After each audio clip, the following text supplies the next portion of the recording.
I think there were a lot of social changes taking place, and one was the Americanization of British culture. American movies, American music. A lot of people really didn't like it at all. They felt it was very cheap. They felt that it was very superficial and it had no place in a much richer British culture. But one unusual manifestation of this was what became known as the cleft chin murder. One of the American GIs who found himself stationed in London was a man named Carl Hulton. He met an English girl, a striptease artist called Elizabeth Jones.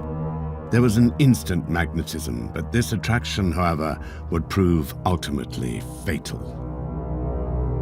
I think she was probably impressed by this great American Army truck that Hulton drove, which was actually stolen. And she had this fantasy that she wanted excitement and a life of crime. She thought, well, perhaps they could be a bit like Bonnie and Clyde, I suppose. Instead of tackling banks, their first target was a girl riding a bicycle who Carl pushed off the bicycle and took her purse. The second was a hitchhiker. Hulton hit her over the head with an iron bar and left her by the ditch of a canal. They took her money and again went back in the truck to Hammersmith. Fortunately, the young woman survived.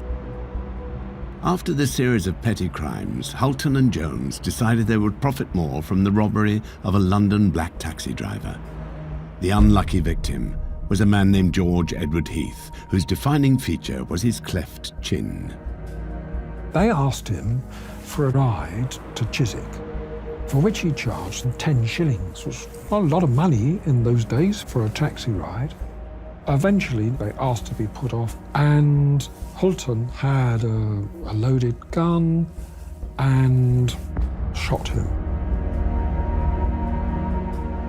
The two of them robbed him. They took his purse, they took his money, coins, identification papers, petrol coupons. These were all thrown out of the car, and they drove back to London. The body was found sometime later. George Heath was identified.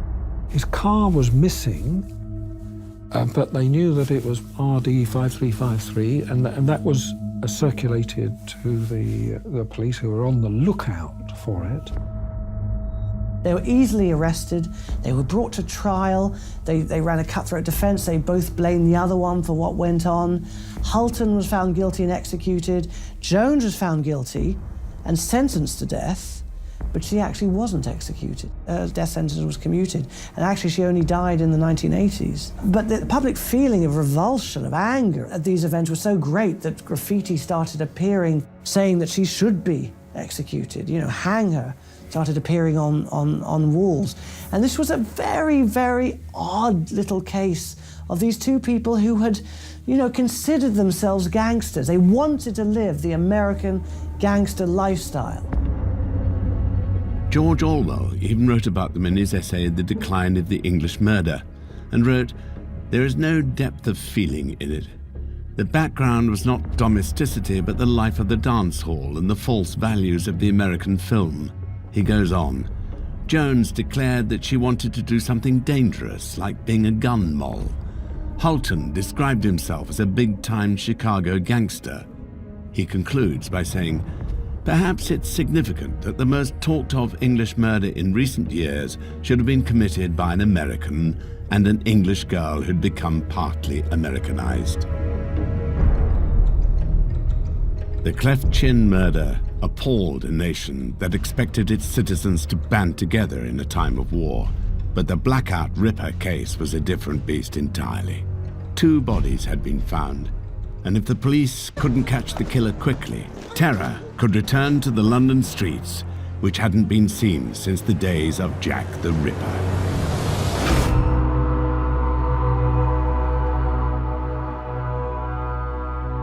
February 1942.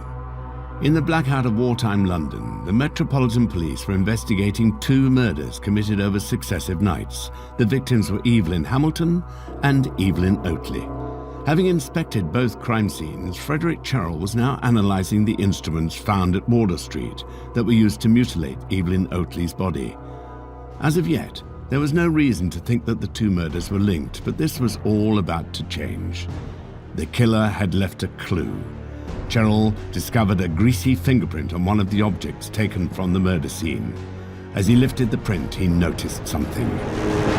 Ah, Inspector. Sorry to bother you so late. No, I'm afraid no matches yet. But there was something. You heard about that business on Wardour Street? Yes, that's right. It's nothing perhaps, but it seems that was a left-handed job as well. Inspector Cherrell finally had a bit of evidence to work with, a fingerprint of the killer.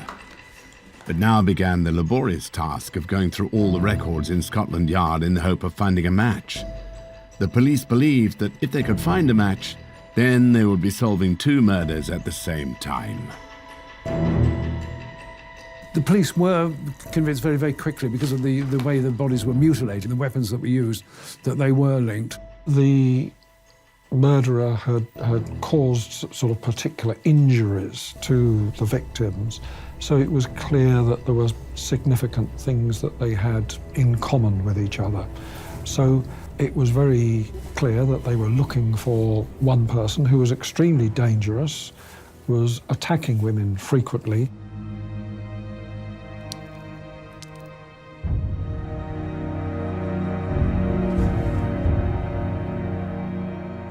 Whoever the killer was, Cherrell could not find a match.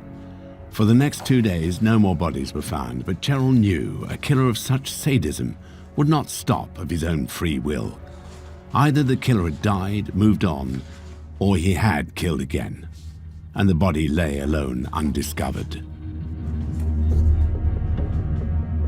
Life continued in the capital as it always does, and on that Thursday night, 3 particular women prepared to leave their homes. One of them would not return.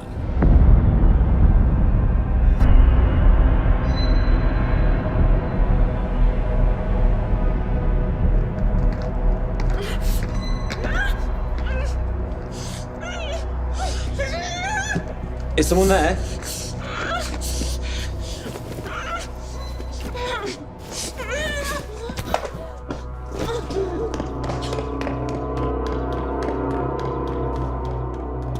Mary was saved by chance.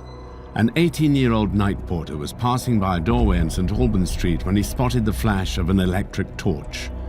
When the young porter called out, the blackout ripper sprinted down the street, disappearing into the night. Mary was left barely conscious, but alive. The blackout ripper had been frustrated. He hadn't satisfied the overwhelming craving he had awoken within him. It urged him on. And so fixed was his mind on this one desire, he didn't realize he'd made a crucial mistake.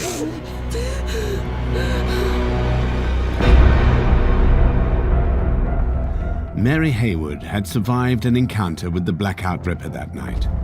The next woman that he came into contact with was a prostitute named Catherine Mulcahy. They met in Piccadilly and travelled to her flat in Marble Arch. Once in the bedroom, he began to strangle her. She fought back and fled the apartment. Unsatisfied and driven by the desire for death, the killer returned to the streets looking for another victim. This time he would not be denied. Margaret Lowe did not look anything like the image of a typical prostitute. Other women who worked the streets agreed. She dressed too conservatively and spoke with too much refinement. They nicknamed her the Lady. The blackout ripper had been thwarted twice that evening, but Margaret Lowe would not be so lucky. Her friends and neighbors became concerned that they hadn't seen her for a while.